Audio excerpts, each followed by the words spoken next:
a choice right now, between fear and love. It's just a rock. Out of the dark night of ignorance and into the shining light of truth. Expounding reality. A population of citizens capable of critical thinking. We don't see things as they are, we see them as we are. There's a level of reality where everything dissolves into an ocean of energy. We empower our experience by insisting on our authenticity. That's very profound. Very. Expanding reality.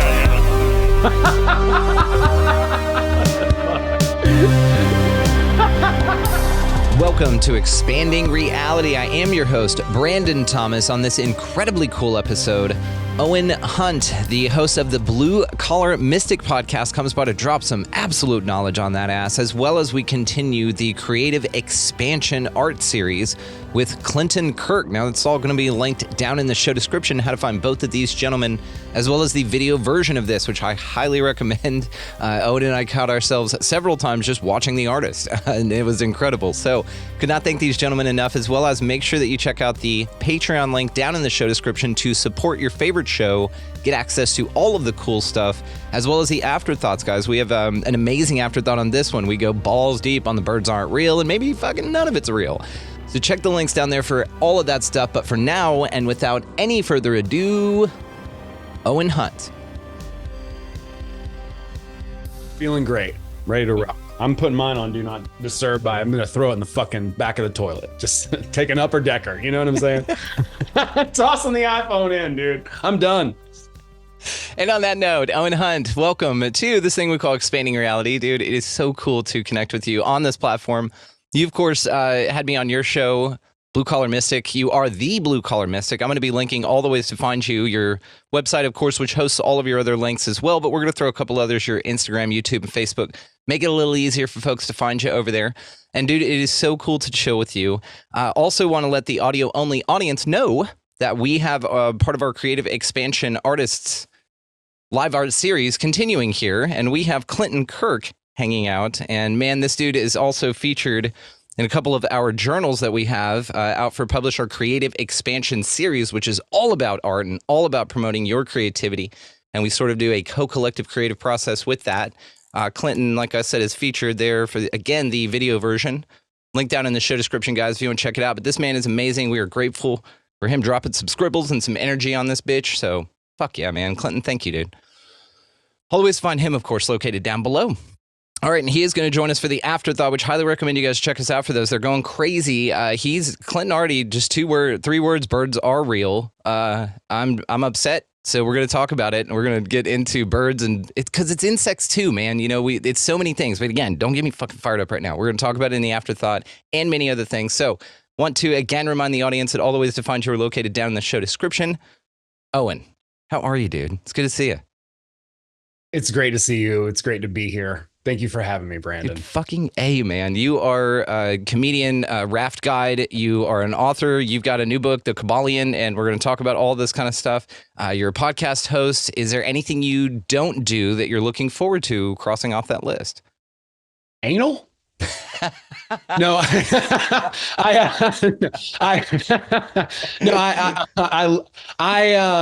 people ask me how I get, a bunch of things done. And honestly, I'm very fortunate to live the lifestyle that I do, and I don't have as many distractions as probably a common, more ordinary person might have. And that's taken some work on my part. Like, it's taken me some time to get to that point. But I absolutely love all the things that I do. I coach, I do comedy, I produce shows, and do the podcast, and everything it all kind of overlaps. So it might seem like I do a lot of things, but it's all very focused and centered around what I believe my purpose on the earth is. Which is what? To bring people joy. It's a simple. I love that. It's a simple one. And that's one of the things that I really like to work with people on is just like a purpose statement.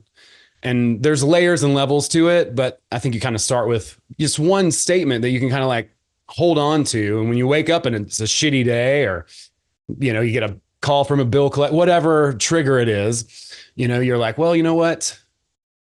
Back to my mantra, back to me, back to my center. What is that? Why am I here? Because I can make people, enjoy, have a little brief, fleeting moment of joy in a grocery store line, at a random gas station. I could anywhere do that. I can also get on stage and make anal jokes or whatever, and give people a giggle, and so that's good. I love teaching too and sharing. Yeah, dude. I'm so excited to be here and sharing with you and your audience, because I fucking love you, man, and I love what you're doing. It's awesome. How cool too that we have Clifton. Yeah, Clinton. Yeah. I'm sorry. That's Clinton. okay. His screen name's Cosina on his screen name there, but Clinton. Yeah. Yeah. It's all good. But isn't that crazy cool, dude?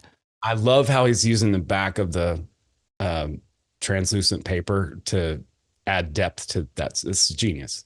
The dude in his mediums. He sent us some art, and I have it hanging up in my studio. It's massive. It's like at least 3 feet by 2 feet wood that he painted on. So it's like this, but wood with all these colors, and it's like a dude under the sea. I'll take a picture of it. I'll include it here.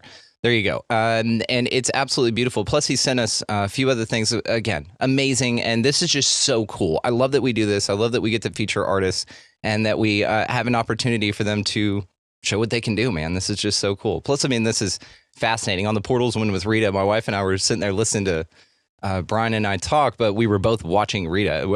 I looked over at her and I was like, I'm just watching the portal being made. She's like, I'm mesmerized. I can't look away. So same thing. This is just such a cool feature, and I'm grateful that these incredible artists are around us that want to share their talent. So definitely check them out in the show notes, guys. But Owen, dude, you and I met because you were going to come out to our Georgia event back in May, and that thing pivoted a bit, and it all worked out for the best, as they do.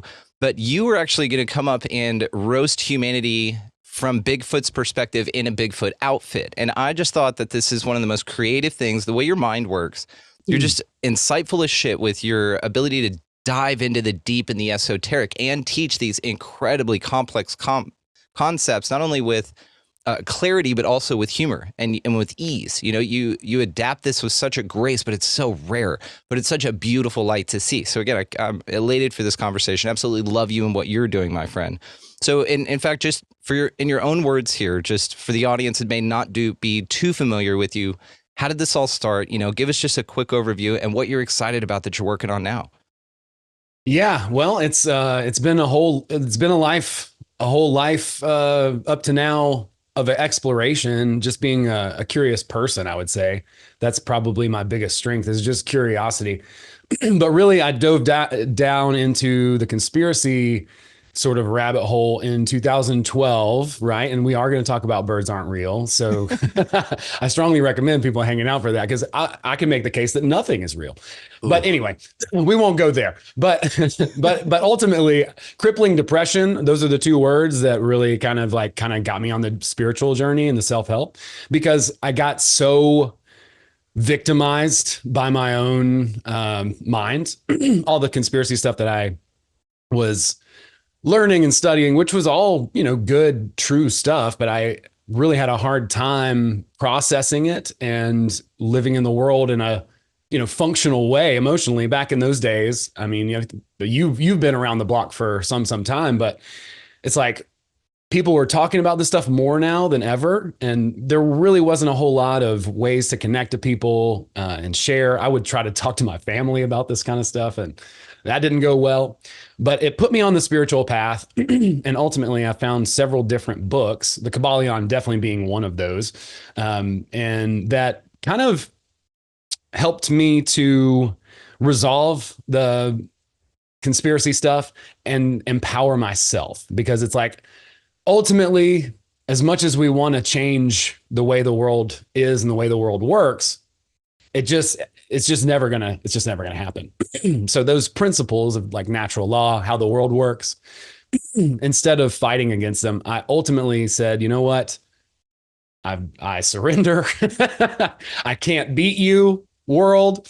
But I learned a lot because of that, because I would have never even known or realized that my heart and mind could be on the same page, like the same team, like what I want and what I enjoy doing could actually line up. I thought you either had to be completely logical and go down the, finance bro path or whatever, or completely creative and go down the starving artist path, right?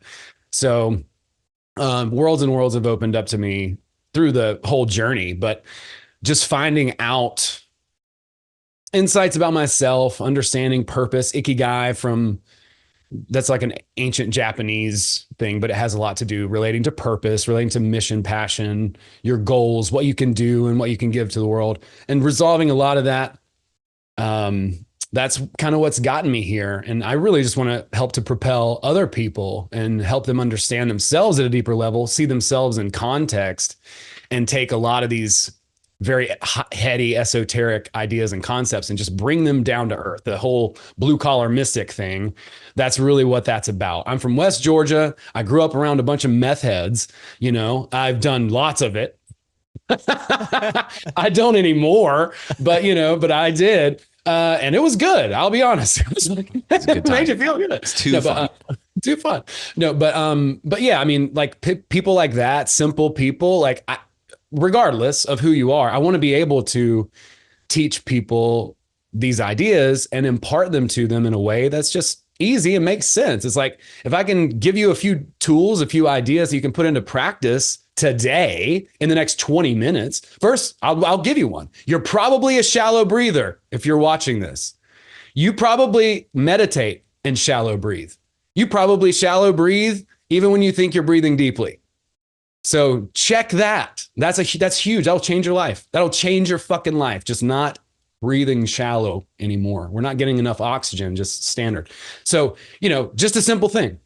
But there's a lot of other little simple things. The Kabbalion, the natural law principles, people talk about that a lot in both the spiritual world and in the conspiracy world. Because if you read the intro, there's some insight in there. I didn't even put the intro stuff in the version that I did recently because it's just all these, plebs or swine, you know what I'm saying, basically. And it's like, I think we can skip that part. Like, let's go to the principles, But in essence, I started out crippling depression, lots of conspiracy stuff, 1984, Brave New World, the Panopticon, a school system, and then ultimately found Self-Reliance by Emerson, As a Man Thinketh by James Allen, and The Kabbalion and Reality Transurfing. And those were the books that really shaped the way I view the world now. How do you give so much without burnout? Have you balanced that? I've burned out a couple of times. By burning out, did it teach you how to regulate your energy and be a little bit more mindful of it? And again, how have you done that? Yeah, I've got to work on that because it could easily happen again. And I either have to just plow through it. I think that's my strategy for now. I hate to say that because that doesn't give anybody else dealing with that very useful tools to solve the problem. But that's kind of where I'm at right now. Actually, in one of my businesses where I am actually pretty burnout, but I'm just continuing to move through it. It sucks, but I'll be honest. Well, it's interesting you said that depression led you to spirituality because spirituality led me to depression. And that kind of led me the other way where I'm completely kind of interesting. Not. It's just an interesting, it's a paradox in a way. It is a paradox. Well, everything is, Yeah. Well, fuck yeah, man. I mean, everywhere you go. And that's why they get this to this idea that if you do look around intellectually and no matter how smart you are, it is all fucking paradox around here. That's actually your highest level of it is when you can look at things and go, oh, it's all paradox. Oh, got it. So all of it's full of shit in a way. So then it's about navigating forward with uncertainty. But this is where like your heart comes into play, right? But the other point to that and how I've felt about that, I'm just asking you how you feel about this is that when I lead with my heart, that's when it's like it gets broken the most. It seems that you're asked to throw it on the outside of your body, but this world is inhospitable for that. And it breaks your heart constantly with all sorts of things. So I think how do you manage that? It's trying to have as much perspective from an objective place as possible. The Reality Transurfing book is like your two parts, observer, participant, Yeah, direct. Kabbalion talks about the me and the I, and so the me is the mental womb. That's your emotional mind. That's the feminine. That's the moment, the part of you that just moves and flows and feels and you don't know why, and then you've got the masculine component of yourself, which is that observer, that strong awareness that's static. It never, ever, ever goes away. So I tell anybody who's like looking into this stuff, if you want the cheat code to the Kabbalion, it's chapter 14, mental gender, because it's talking about this stuff. And I'll try to make it as simple here as I possibly can for everybody. But just like, yeah, that's really the thing to understand. People who do very, very well are strongly identified with the I, which is where the will is located, the masculine will. The will impresses upon the heart and creates emotion. And that emotion is experienced in our awareness. So that's that mental womb. So we want to impress upon that mental womb whatever it is that we want to come toward us and whatever those emotional experiences are. I think a lot of times we get locked up on the results. Trust me, I want fucking results. You know what I'm saying? Like, I don't want to not get results. But it's again a paradox, because it comes back to like dispassionate action from like the Bhagavad Gita, right? Like, you're taking action for the sake of the action.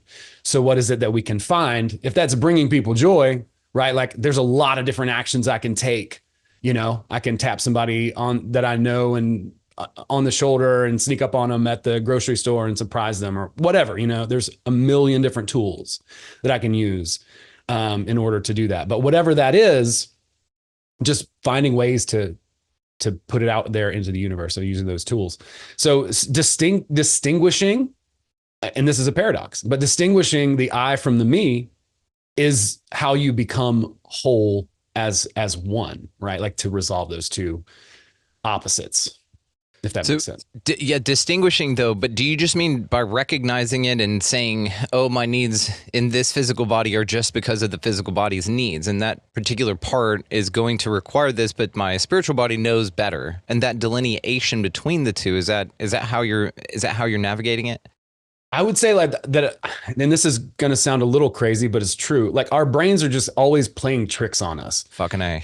So we have to go behind that and say, okay, as the person who knows my fucking brain is lying to me all the fucking time to keep me safe, you know, I literally all the fucking time, all the time to keep me safe. So we have to continuously learn to challenge that and embrace whatever the sort of emotional result is, but thinking causally. From the cause. The more we back up or go up into awareness, into observer, the more we're at the cause, the more we're at the will. And that's why you see the strong people, you know, they may be shitbags too, frankly, you know, but they control their state. They control how they feel by leveraging their will and operating a little bit more from that masculine perspective. They probably they may even be spiritual people. They may not even associate to any of that or have any real insight. They may be complete fucking robot lizards, but they do understand the principle of leverage from the I and from that observer perspective, because it lifts you up higher and higher and higher at higher and higher and closer to the cause, as opposed to in the emotionality of the effect, like just being tossed around by whatever's going on. Like, oh, there's not enough gas. There's a gas crisis this week. Well, if you're operating in your eye, you know, well, this will end in 2 weeks. You don't have to run out and buy a bunch of shit and fucking milk sandwiches because, you know, there's going to be a temporary thing that's happening. So it's really about not getting swept up in the emotions of the thing, the rhythm of whatever society or our little group that we're associated with is being affected by. You nailed it with this, man. It's like Sam Tripoli brought this up, that it feels like a haunted house around here, that really nothing's gonna get you, but it all scares the shit out of you, or it invokes an emotion, right? And so it's a fascinating thing. Like, none of the chainsaws here, as far as the Matrix is concerned, have like real chains on them. You know, they're duds.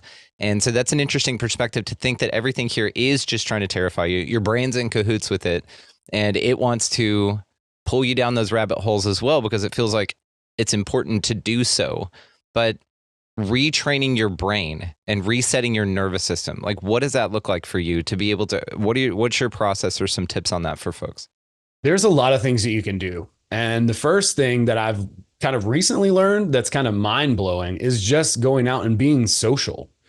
It's like we are all in this spell of literally fucking social whatever. And you feel like you can't I don't know, speak loudly at the grocery store. I mean, name it, right? What is the Eastern saying? It's like the nail that sticks up gets hammered down or something like that. And that's why I walk around the grocery store with a fart maker. I love these things for this exact reason of what you're talking about. I just rip ass as I go through. I'm not as reliable. If I was more reliable, I would. If I knew my potion, my entourage effect, then I would. But that's Old Faithful right there. Well, dude, I just save it all up for the grocery. You know what I'm saying? You're like, I don't even need anything. That's I just have to fart. Yeah, all the chips flavor, they're all Bootsy fart flavored chips. Every single bag on the aisle. Oh, like you intentionally walk to the porous containers, so to make sure it seeps in. All of you. You're just spreading love, man. Yeah, man. It's interesting all way of doing it. That's your mission, right? That's right, dude. You're living your purpose. Pure joy, baby. Spread it out. I'm having fun that you do that. That's great.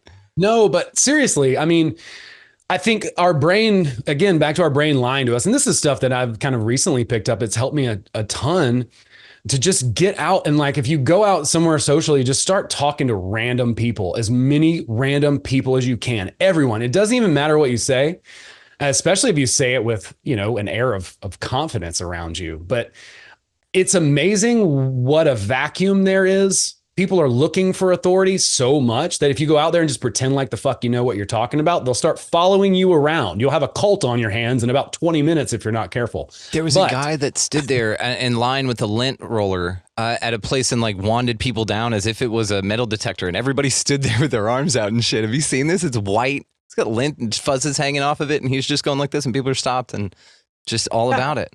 There it is. That's how asleep people are.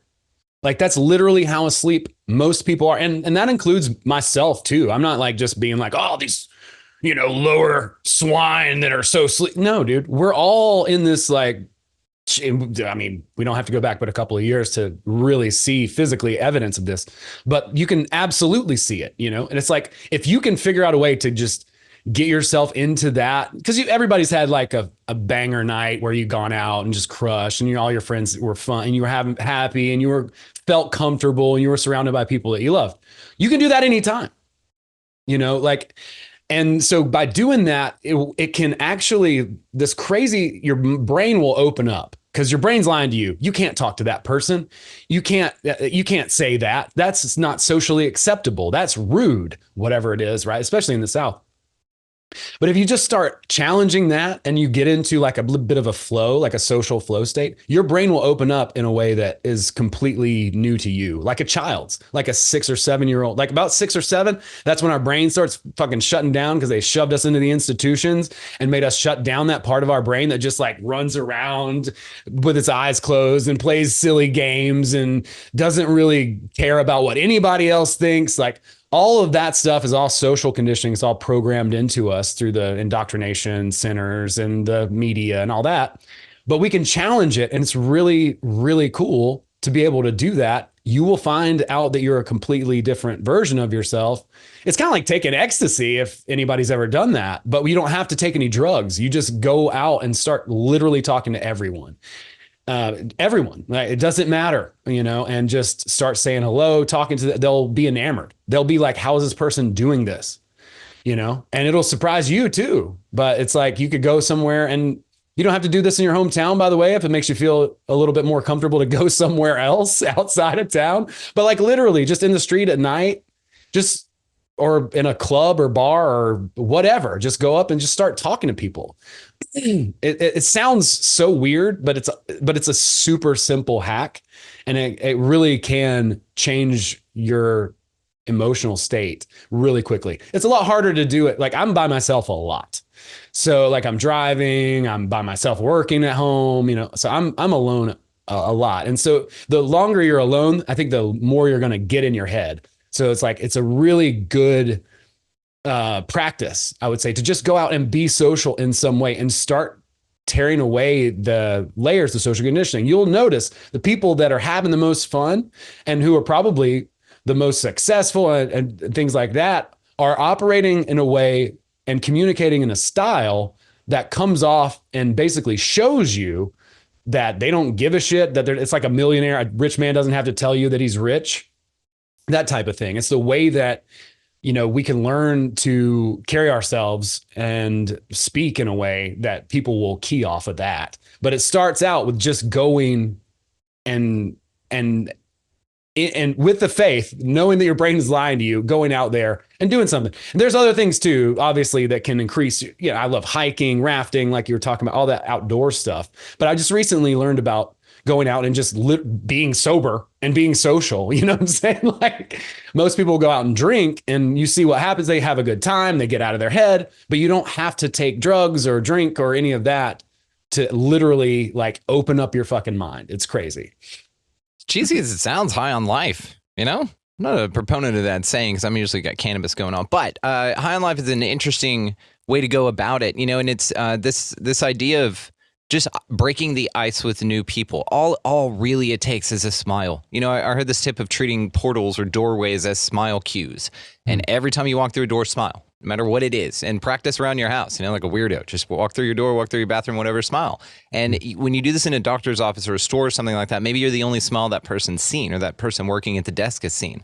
And so it's interesting when you put these kind of things into perspective, especially when you put them into action. Now, that fart maker is a great icebreaker. It's great. But another one for some tips is you can go up to somebody randomly and just ask them, hey, how much does a polar bear weigh? And they say, oh, no, be like, enough to break the ice. How you doing? Yeah, that's a great one. Yeah, it's fun. Another one that's fun and funny, and it'll catch them off guard, is a friend of mine at work used to do this. He'd walk up to a complete stranger, walk by somebody, and just go, hey, you dropped your pocket. Like that. And then, of course, they look, and of course they laugh, because they instantly realize, how would you drop a pocket? What are you talking about, right? Everybody looks, everybody laughs. So that's a fun one, but highly recommend this, because, again, maybe it's a lot of people just don't get talked to. You talked about this social conditioning, and I think it's fascinating, because that's the biggest thing, and your brain will tell you it's social conditioning for a reason, so that your liar, fucking pants on fire brain will get in cahoots with this thing and get you on board with not being communicative and not making connections. And when you shun that and you tell it to absolutely eat the biggest, fattest dick it possibly can, man, that's a beautiful thing.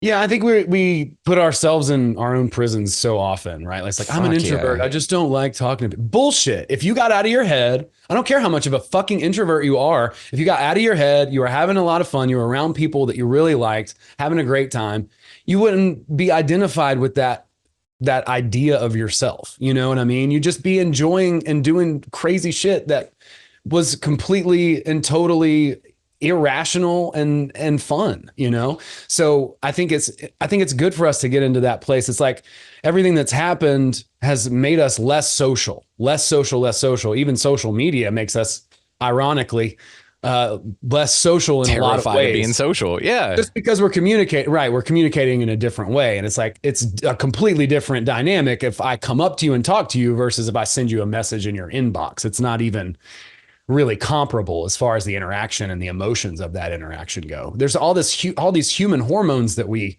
are factories. Our bodies are factories of hormones. And so whenever we connect and talk and do the physical things that we're supposed to do, we're supposed to get social and be social at night. There's a tribal instinct inside of us. So that's where that comes from. And that's where that need and desire comes from. And what we've done is we've turned it into go to the pub and get drunk or whatever it is. It doesn't matter. I'm not trying to shit on anything. Do whatever it is that makes you happy. I don't care about that. But my point being is that it kind of gets often hijacked into something that's not the purest form of what it actually is, which is just being social, probably like running and dancing around a fire and just, probably being, very joyful and worshipful even. I don't know, like that might sound corny, but I don't care. The thing is it's just so easy for us to, and that is the social conditioning, to succumb to this idea that, oh, I'm an introvert, or, oh, I couldn't do that, or any of that. And I strongly encourage and recommend anybody challenge that belief and challenge the way that your brain is lying to you. It's not about ignoring feelings, when I'm talking about coming from that I place, because you want to understand and experience those feelings. And I do believe the heart should lead the way. And back to your point, the heart getting broken, buddy, I feel you on that. It's happened quite a few times. And I would say my heart's been broken in business even more than it has romantically. But I think you still got to keep going. Like those failures ultimately lead to whatever the next thing is. And sometimes I'm like, damn, this seems like it's taken way too long, that I should have had this thing go further, or I should be further down this road by now. But often I find, later on with hindsight, it's like, okay, well, I guess this kind of makes sense. It is frustrating though in the moment, because it's like, damn, you allot like all this time and you work super hard and you're hoping for this external goal. And I don't know. I think the universe has ways to kind of surprise us too. Once we stick in there and cling to that part of us that has the strong will, that observer aspect, and the part of us that can overcome, the emotions and learn to identify with that. It's making us stronger and stronger and stronger.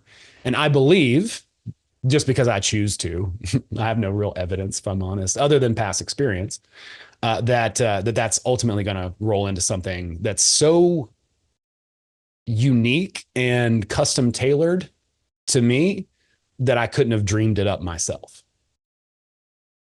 If that makes sense. It makes complete sense, because a lot of people feel this way about the inverse energy of that, and that their life is actually a really tailored hell for themselves. Yeah, and yeah. I think that you can absolutely see it one way or another either time you choose.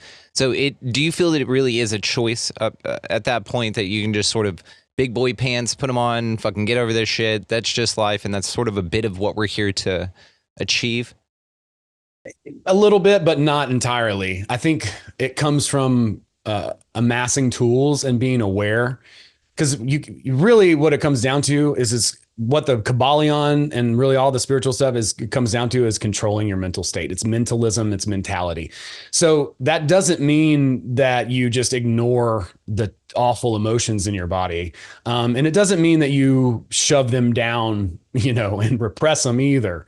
But having some tools to be able to get into a good state is a very, very smart idea. That's something that, that's really what it comes down to. So maybe it takes you 30, 40 minutes to kind of help yourself get out of that mood, if you can. And if you can't, that's fine too. It's a balancing act. But I think that there are tools where you can challenge your brain and say, I know my brain's tricking me. Once you get out of that brain tricking thing, it opens so many doors and you start to experience the world a little bit differently. So if there's ways to be able to basically, hijack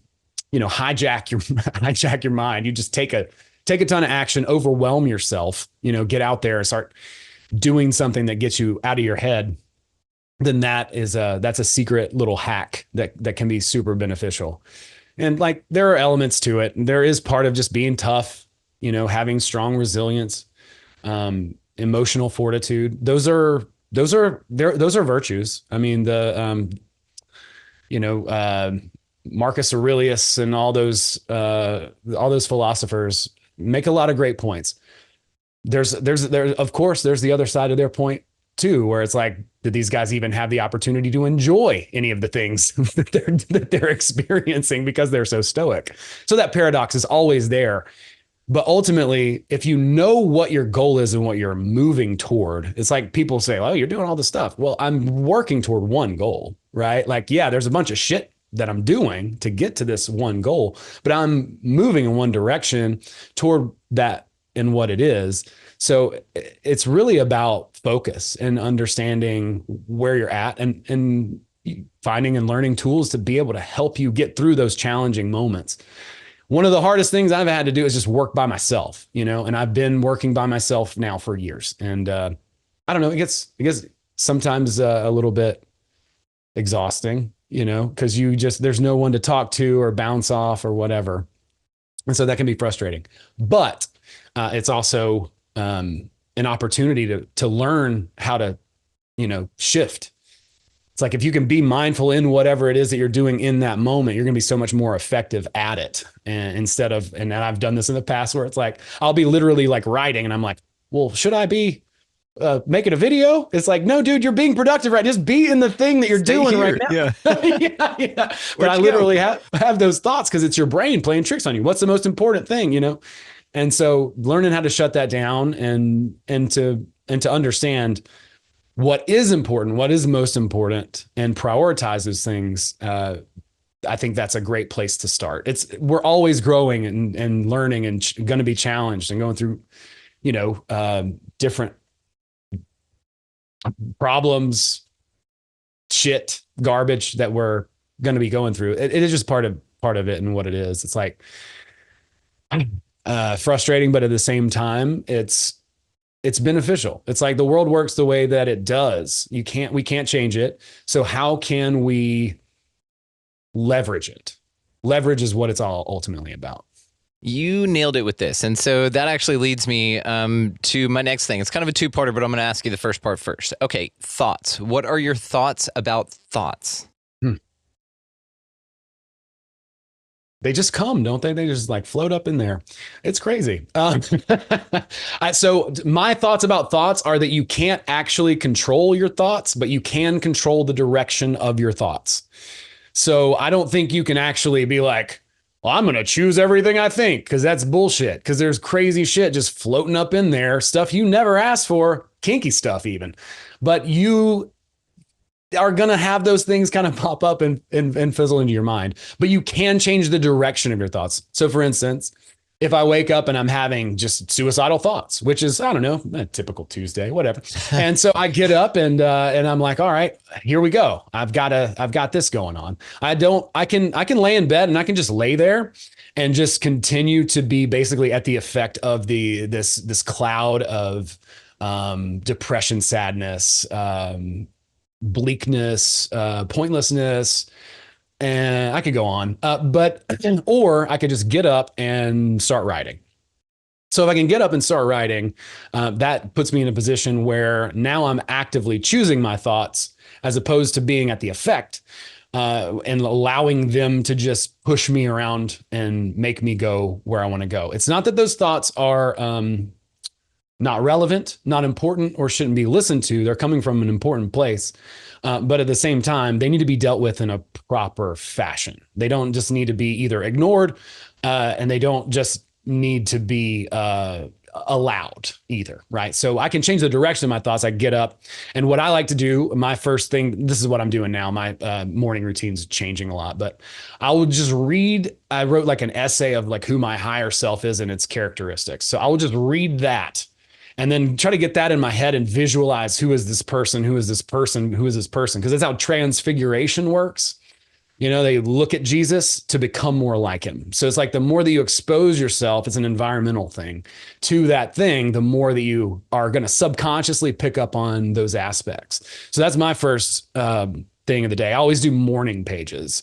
And so my big challenge with morning pages, and this is along the same lines, is like it's supposed to be free-flowing thought. But if I'm not careful, that just turns into bitching. You know, but I'm a comedian, so I should be able to do that. But still, I try not to, because again, back into permeating myself into that, you know, just like dark emotional coma, you know, that I don't want to walk through the world that way. So I have to actively push my thoughts in a direction of like, okay, what's important for me to focus on today? What do I need to get out? What's bothering me? You know, what do I need to focus on? And then I can take those emotions and ask where they're coming from later and start to focus on those. One thing that I'm in the middle of is a life audit. Sounds nerdy. And this is Cathars and Gnostics talked about this, about doing this recapitulation is what it's called. I love that. So one of my good friends, Abby Johnson, she's a big Carlos Castaneda person. So she's real big into recapitulation, there you go. The dream world, how all that stuff like relates. But yes.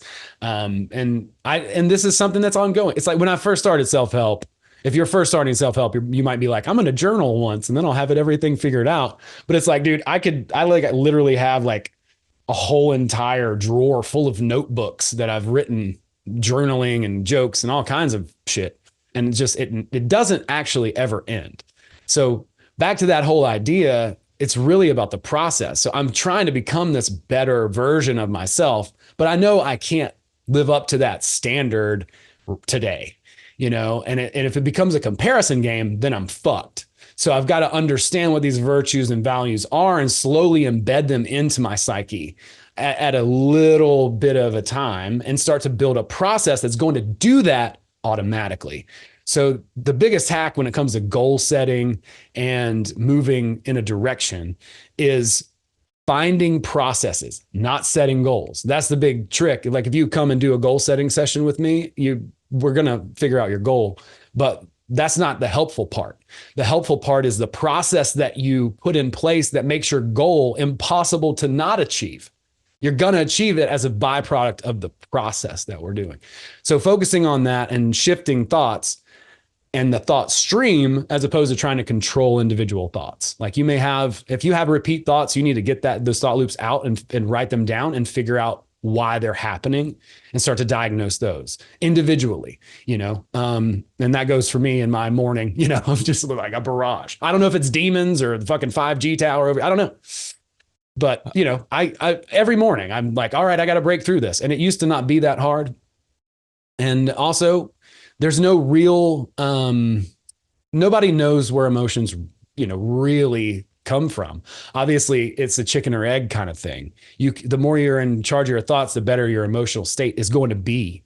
But still these random, moments happen, and they happen to us all. So I think it's important in those moments to just recognize it. Like, okay, I'm just like in an emotionally shitty state right now. How can I shift my thoughts to where they're at least neutral?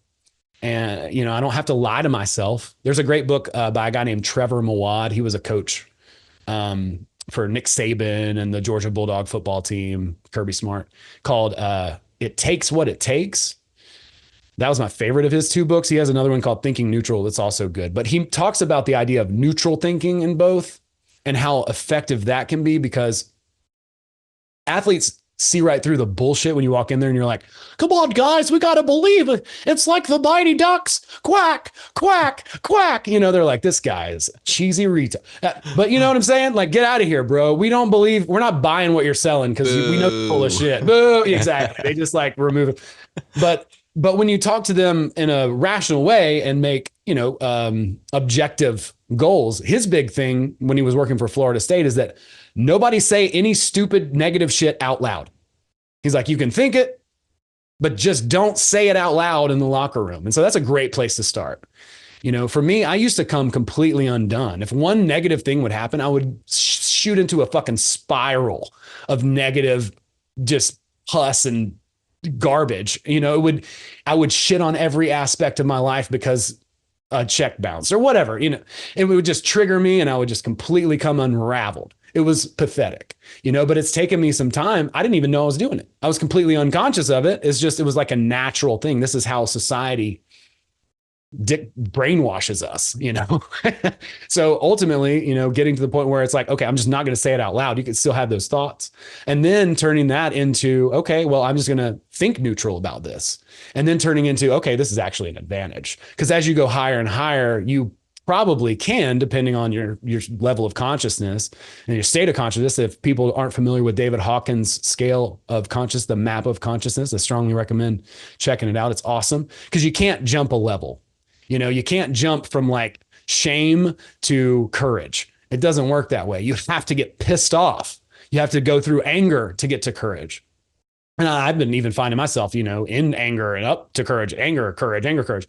And it shifts. We are always going through those states, where nothing is static except for that observer. So the identification with the observer and the understanding of the goal and or purpose, that's the place to start from. And then building the process will actually make the goal the byproduct. Again, a fucking paradox, but here we are, that's my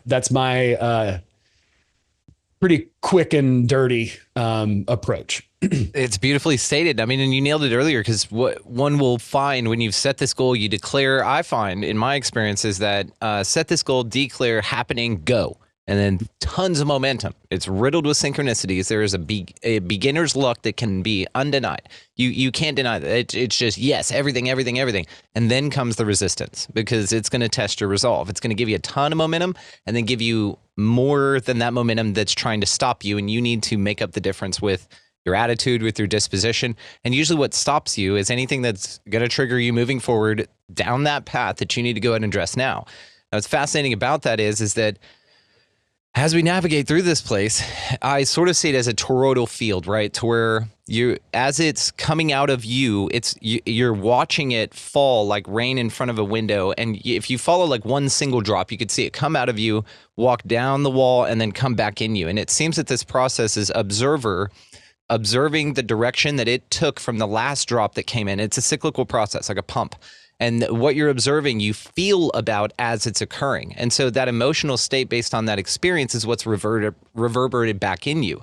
This is why you say you can bounce from courage, because you'll see a little bit of courage in that, re-rendering of your universe as it happens, sort of like this cyclical, just automatic updates that's just updating your preferences about reality, but mixed with this juxtaposed challenge and this resistance. Now, what you said earlier is a fascinating point about resistance. And I heard it, I think it was Megan Kittredge that talked about it, is that if you're riddled with resistance, go do something for somebody else. Be helpful, be nice. Now, you could do this in a social situation just simply by being you, because your life goal is similar to mine, and mine is to give people back to themselves.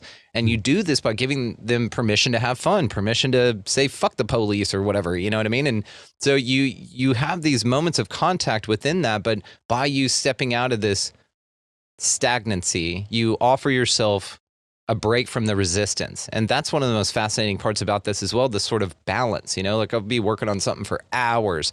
All of a sudden something will start getting glitchy. The computer will start doing weird shit. And I'm like, this isn't normal. Okay, cool. That's my break indicator. Just take a break.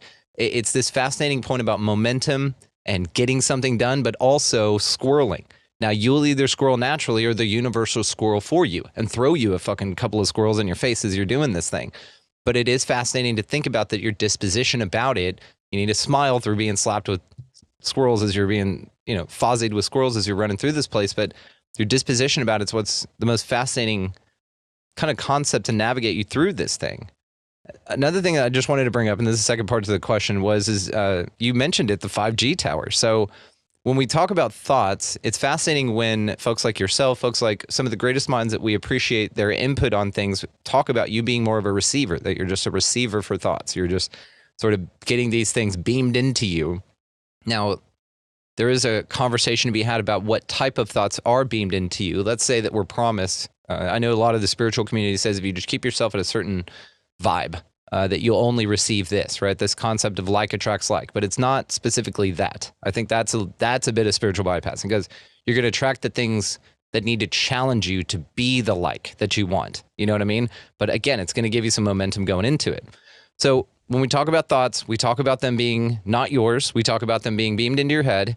There's technology all around us. We know that they've had this technology called Sky to Skull, where they could beam this words right into your head. It can happen from all the wireless appliances, allegedly, and all of these things.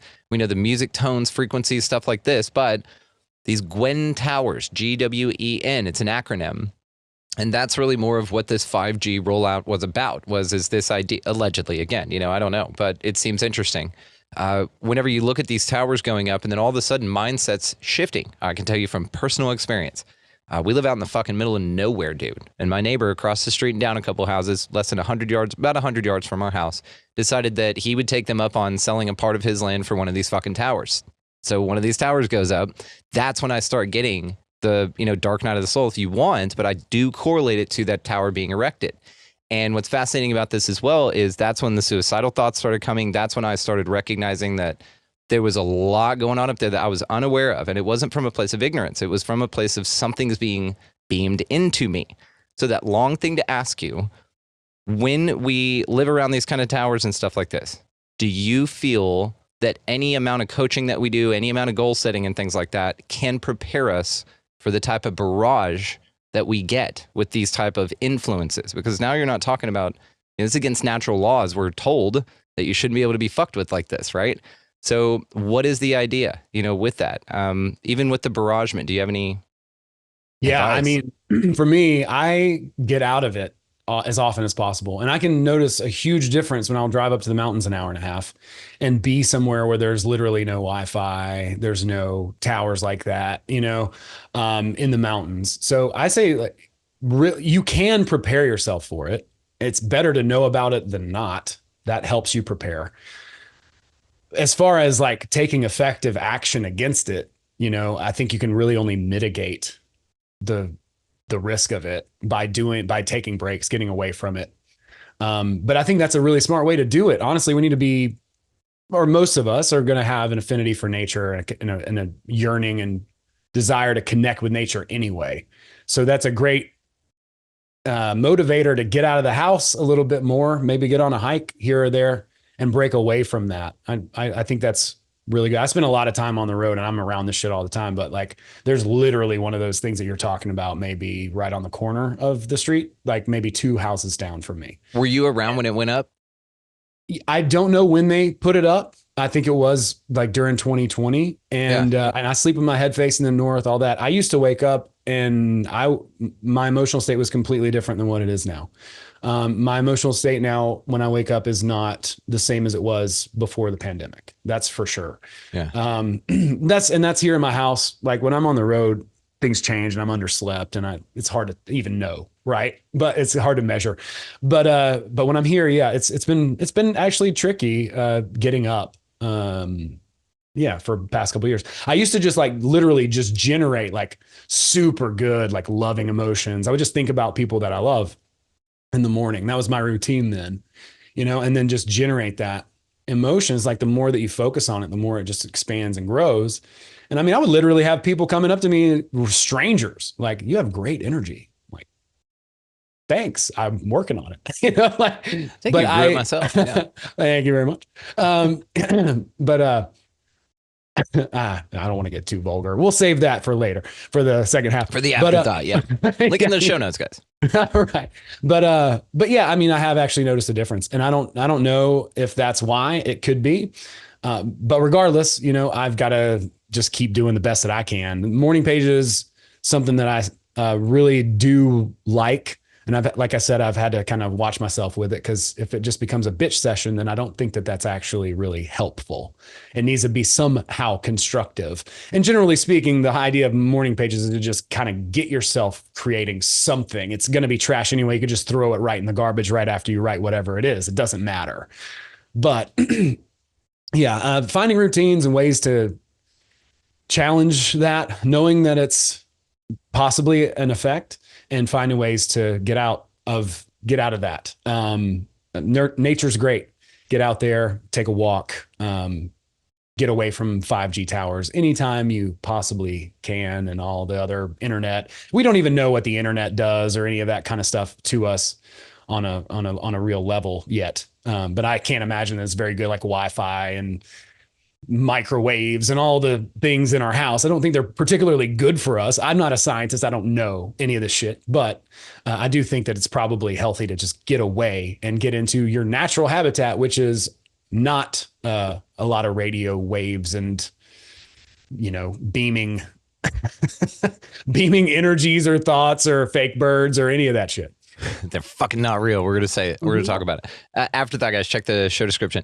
It's fascinating, too. You mentioned nature because they have a ton of these fake trees that are these 5G towers, and they'll put cactuses over them all over the place. And in nature, you're like at the trailhead. You're like, what the fuck? All the trees are dead in this one area, but this one's doing great. Hang on, that's not a tree. It's disguised to look like a tree. It's poison disguised to look like something not poisoning you. So it's interesting also the integration, and it's funny too, they don't give a shit about any of the buildings they're building or trashing any of the nice old world style buildings, but they've now got an affinity for the aesthetics in nature whenever they're dropping things that shouldn't be there out there to make sure that they blend in. Now they give a fuck about the way things look, right?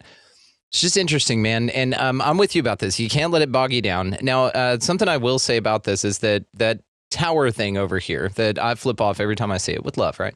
Then we just had Dawn Lester come out, and she was at the Music and Sky Fest, and somebody gifted her a small little piece of orgonite and a card. And I'm going to get this card so we could talk about it in the afterthought. I'll share who they are.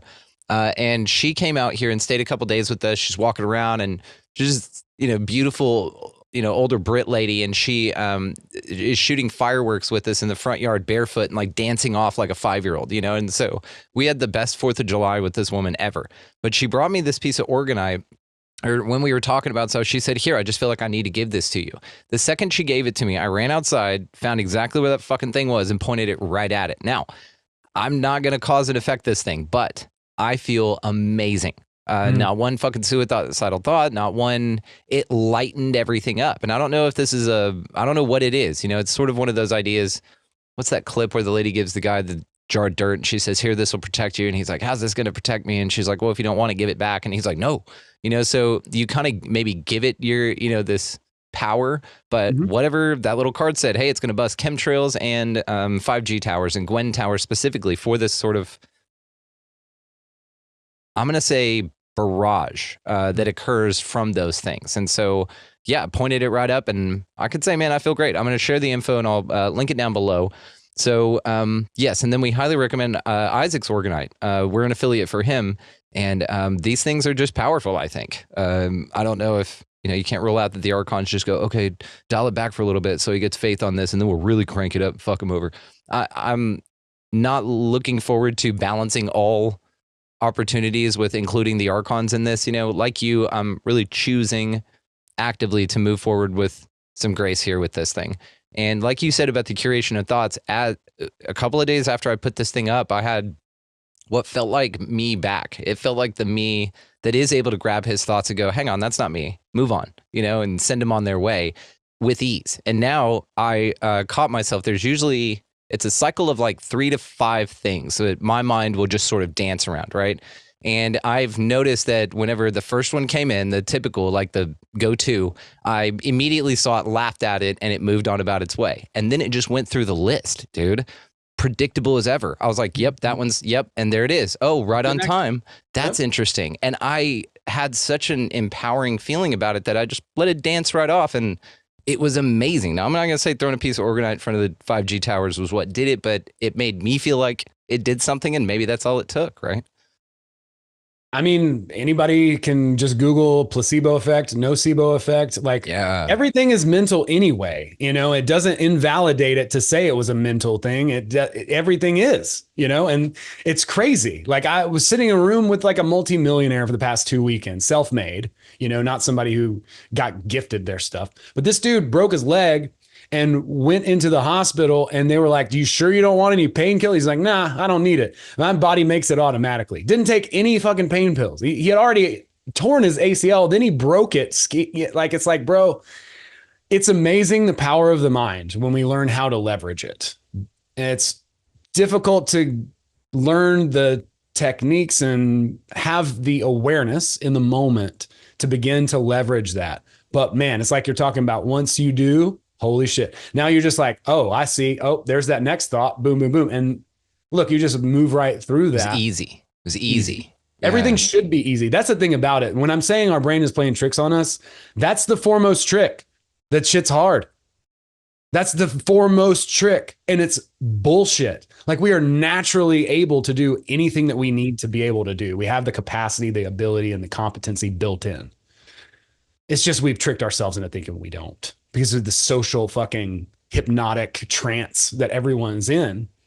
Like, no, I can't do that. I'm not allowed to do that. From the age, 5, we've just been, beaten around into submission of whatever the narrative of the mainstream social order is. So getting out of that and finding ways to do it, that's huge. I just found out about, this whole social hack thing. I mean, of course, there's many, many, many ways to start to get into a good state. You just dance in your house, just go for a walk and go get in nature, paint, do what, Clinton's doing here. There's and everybody's different. You got to find what works for you. And I encourage people to do that. There's no like template. That's one of the more frustrating things when it comes to self-help and coaching and stuff like that. Cause it's like, if you could just give someone, like a really tailored process, and then that would work for everyone just like this, then it would be so easy to just McDonald's manufacture that. And there's a lot of people who have tried to do that. But the truth of the matter is that you have to do your thing differently than anybody else does it. It doesn't mean that you can't take lessons and you couldn't even take a bunch of techniques or whatever that were in the box and understand the strategy of why they're being used. But then you still got to create your own system, your own way. Otherwise, it's not going to suit you. So, yeah, I don't know. I'm kind of getting off on a tangent with that. No, you nailed it with it, because it's like the Ninja Turtles, man. Donatello had the staff, right? Raphael had those scythes. Michelangelo had the nunchucks, and Leonardo had the swords. I mean, everybody has their own, their skill set, but together they were banger, Yeah. Well, then that's synergy, right? And so that's synergy. Yeah, the last podcast that I had this lady from Austin, and she's amazing. You should check her workout. Her the way she thinks about content is pretty brilliant. Her name's Courtney Johnson. What she does is she's really working hard to just basically build an ecosystem with the people in her network, right? So from a financial perspective, they're intentionally building an ecosystem together, and her content's fantastic. Her podcast is called Slay the Gatekeeper. So what she's trying to do is get the secrets out that people are hiding. And, you know, she lives in Austin, so there's like a lot of tech bros and stuff. But dude, on that podcast, she shared a bunch of truth drops on there, and her social media is really good. I've learned a lot from it. And I don't really follow a lot of people when it comes to social media stuff, just because, you know, we're all trying to do our own thing. But the way that she puts her things together, I found a lot of insight into. And I'm excited to talk to you too, because I know we had mentioned some things too that we could talk about, just as far as like do different content and being able to serve people better. But I think she does a great job and has some amazing insight into it. I'm just throwing that out there for anybody who's interested. Yeah, it's outstanding. We'll definitely check her out. Got it noted here. Thank you. Want to make sure absolutely that we have one more question, a couple more questions here before we get into the afterthought, and then we're going to get into the afterthought. So guys, definitely check the show description down there. We're going to look up all kinds of stuff. Some more info on Gwen Towers. We're going to dive into that a little bit more, as well as birds, bugs, and all kinds of shit flying around. May not be real, maybe government spy drones, or worse, or better. I don't fucking know. We'll talk about it. There's probably a sex tape out there on everybody. You know what I mean? Just from these fucking little mosquitoes zooming in there, spying on motherfuckers. Anyway, we're going to check that. So check the show notes for that. I want to also check in with our artist, Clinton Kirk. Look at that thing, man. If you guys have been watching down here, audio only audience, highly recommend you pop over to the video and check it out just for a little bit. He created all of these individual pieces on translucent paper, coloring them on the back, bold line on the front, and then is now adhering them to, is that fabric? Yeah, it's like a painter's cloth with different pieces of paint. Guys, it's what I'm butchering, you know, what the magic he actually created here, but holy shit, what a cool thing. Just thank you so much, man, for doing that. And he's also going to chime in the afterthought. I know he's got stuff to say. He's going to defend. He's seen a baby pigeon, allegedly. I don't know. But we're going to talk about it. So want to know, because you mentioned earlier that things aren't real, not just birds, but like anything. So whenever we get encountered with sort of the idea that lizard turds are out there snatching up babies, or, you know, that there are horrific plans going on out there to usurp the energies of the world and all this kind of stuff. What do you say to that? That the concept of that, does it exist, or does the fact that it may exist be the whole point of it? Yeah, it's hard to know. That's one of those things that's so frustrating. It's so out in front right now too, that it's repulsive and disgusting. Like one of the first things it does say in the Kabbalion is that reprehensible sex acts and all that kind of stuff, they don't stand for that shit. You know, it's really about resolving all of the ancient models, systems, beliefs, spiritual doctrines into one system. That's like the whole point. And the point is not to take advantage of anybody else with that. When I say nothing is real, what I really mean is you can't tell me what reality is, and neither can Neil deGrasse Tyson or any other chump out there who pretends like they are smart. I don't know. Like no one, this whole thing, no one. I can't even tell you how many books on the shelf that I have trying to explain this shit.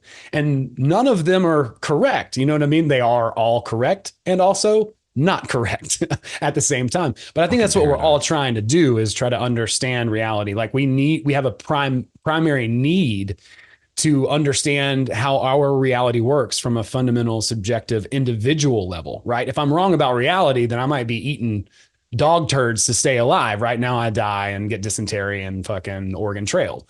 But, you know, like the thing is that we need to understand how reality works from our perspective. What is reality? So when I say no one can tell you what reality is, that means no one is objective enough to be able to conceptualize the largeness that reality is.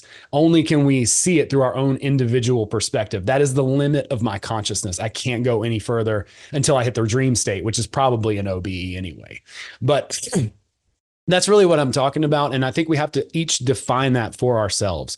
So as far as like fighting an unseen enemy or even a seen enemy that's so impossible to to approach or get close to for whatever reason.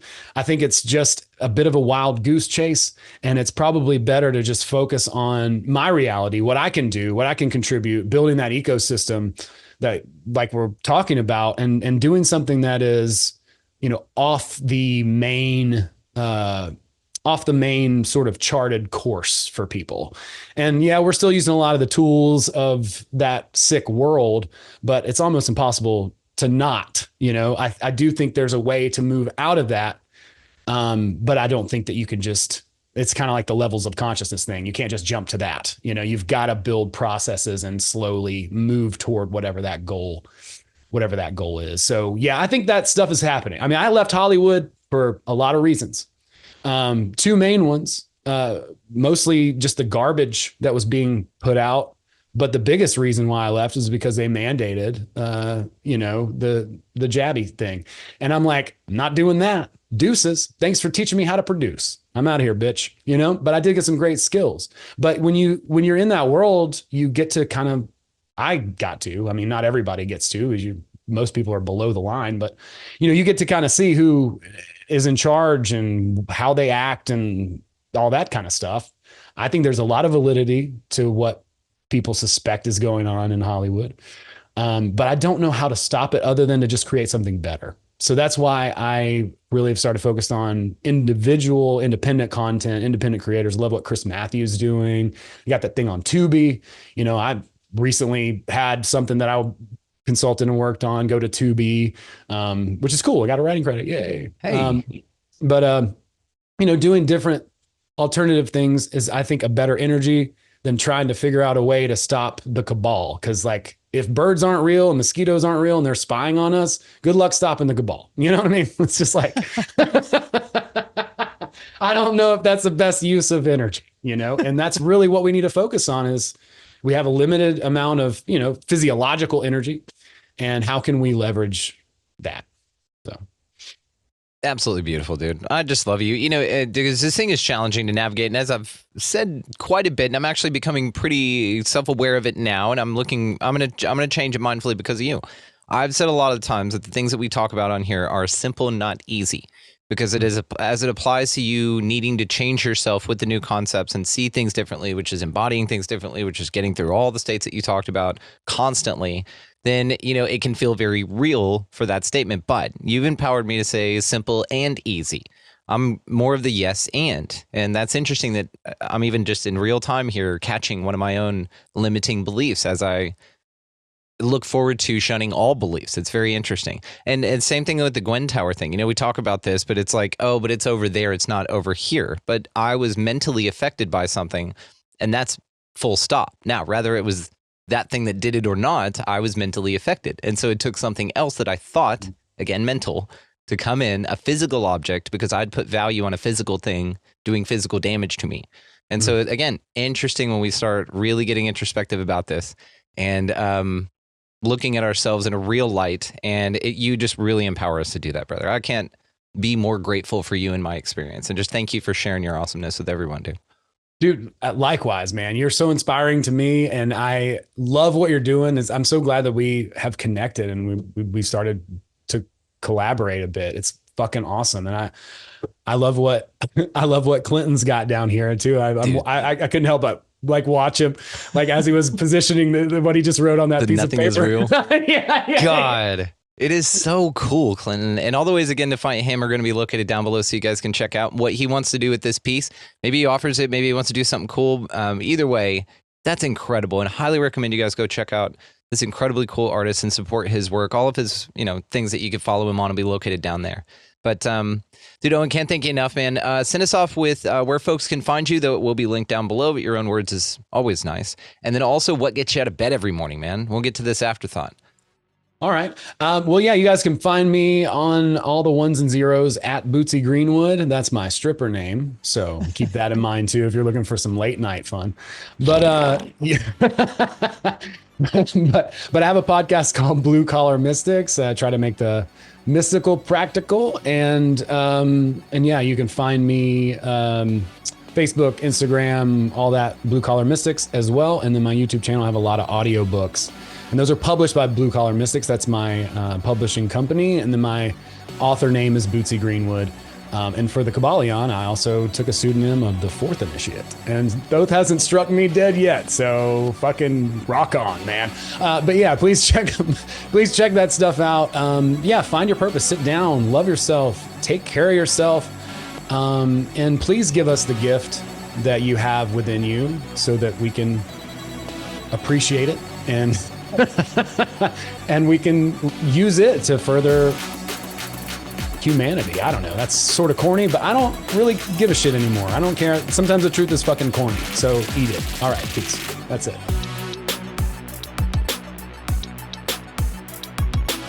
Just want to take a moment and thank Owen Hunt for that incredibly cool conversation, and of course Clinton Kirk for that incredibly amazing art piece that he facilitated along with it.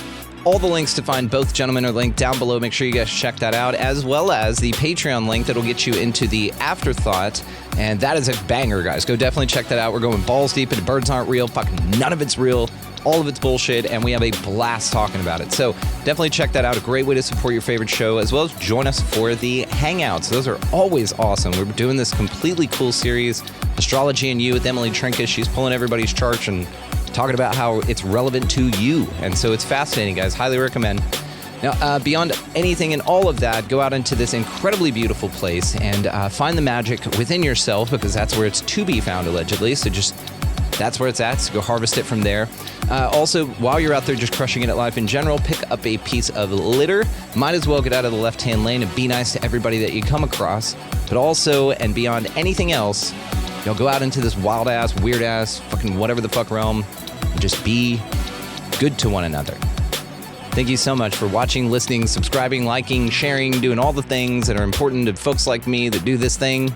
But beyond anything else, just thank you for being you. We'll see you next time.